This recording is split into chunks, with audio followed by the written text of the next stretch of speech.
La suite du 12-13, d'abord l'appel des maires du Médoc en faveur du tramway. Ils persistent et signent. Ils avaient déjà lancé une pétition commune pour que la ligne D soit prolongée jusqu'à Saint-Médard-en-Jalles pour 2020.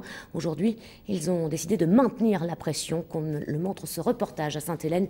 Il est signé Karim Jbali, Bernard Austin-Harris. Des bouchons à n'en plus finir sur l'axe de la D1215 Saint-Médard-Résine-Bordeaux. C'est le quotidien de plusieurs centaines d'habitants de ces communes limitrophes qui se pressent tous les matins pour rejoindre leur travail. Après le retard engendré par un contentieux administratif, le chantier de la ligne D est enfin sur les rails.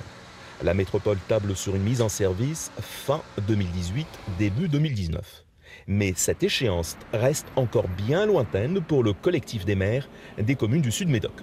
Il ne s'agit pas de réfléchir uniquement en termes métropolitains, mais aussi en termes de grand territoire. Ce grand territoire, c'est celui de la métropole, du nord-ouest de la métropole, donc la zone de Saint-Médard-en-Jalles, mais c'est aussi celui du Sud-Médoc. C'est la raison pour laquelle, avec beaucoup de mes collègues maires du Sud-Médoc, nous estimons que cet équipement est d'intérêt général, et que ça dépasse la seule question métropolitaine, c'est d'intérêt général pour le territoire.